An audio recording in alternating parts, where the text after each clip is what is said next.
সন্ময়দা ৪৭ লাখ নাম যদি অলরেডি বাদ চলে গিয়ে থাকে, কেউ মৃত, কারুর খোঁজ পাওয়া যাচ্ছে না, তাহলে তো সংখ্যাটা খুব একটা বেশি নয়, তাই না? চিন্তার কোনো বিষয় নেই। ৪৭ লাখই তো বাদ গিয়েছে, নাকি এটা একটা খুব চিন্তার বিষয় হয়ে দাঁড়াচ্ছে মমতা বন্দ্যোপাধ্যায়ের জন্য? আমি কি ভুল বলছি? বলুন স্যার।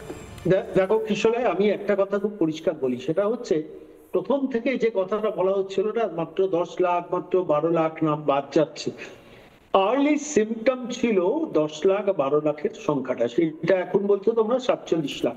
আমার নিজের ধারণা, কোনো আমি বলছি এই সংক্রান্ত কাজের মধ্যে কিছুটা মাথা ঘামিয়ে আমার যেটা মনে হয়েছে যে এই সংখ্যাটা অনেকটা বাড়বে। কতটা বাড়বে আমি জানি না, সেই প্রেডিকশন আমি করবো না, কিন্তু অনেকটা বাড়বে। কেন বাড়বে?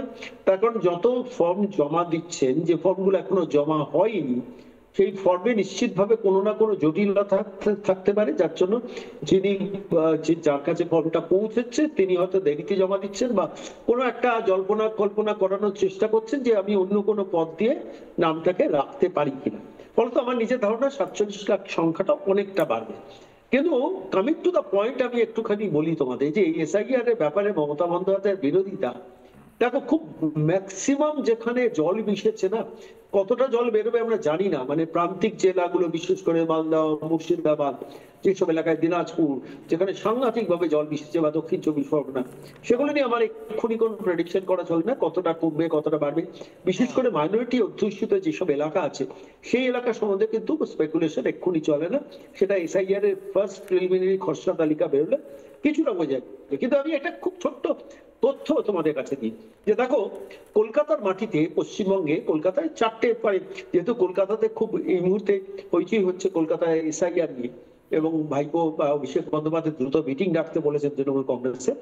এখানে যদি একটু তথ্যে চোখ বোলাই, রাসবিহারী কেন্দ্রে 2009 থেকে 2019 সাল পর্যন্ত ভোটার বৃদ্ধির সংখ্যা হচ্ছে 1.19%।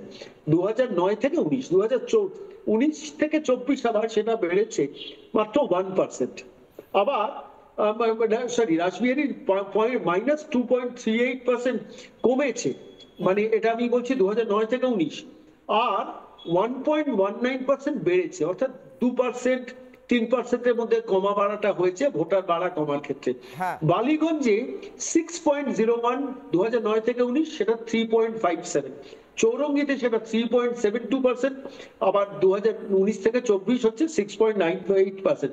আমি একটু এখানে বলছি, এই তথ্যগুলো কেন দিচ্ছি, যে সিটগুলো খুব মার্জিনাল সিট, অর্থাৎ যেখানে ব্যাপক পরিমাণে জল ঢোকাতে পারেনি, জল ঢুকিয়ে আছে, অথচ ভোটার সেইভাবে বৃদ্ধি পায়নি, অথচ যখন নির্বাচন হয়েছে দেখা গেছে তৃণমূল কংগ্রেস একটা এন্ড অফ দ্য ডে জিতেছে। এইখানে তৃণমূল কংগ্রেসের কিন্তু সংকটটা সাংঘাতিক পাবে, যেখানে ধরো আমি এই জায়গাটা থেকে সন্ময়দা একসঙ্গে অনেকগুলো সংখ্যা শুনলে পরে গুলিয়ে যেতে পারে অনিন্দ বাবু, তাই জন্য আমি অনিন্দ বাবুকে একটা প্রশ্ন করি। নানা ধরনের কন্টেন্ট দেখার জন্য লাইক করুন, শেয়ার করুন আমাদের ফেসবুক পেজ, সাবস্ক্রাইব করুন আমাদের ইউটিউব চ্যানেল। পাশাপাশি অন্যান্য ব্রেকিং নিউজের জন্য অবশ্যই চোখ রাখুন রিপাবলিক বাংলায়।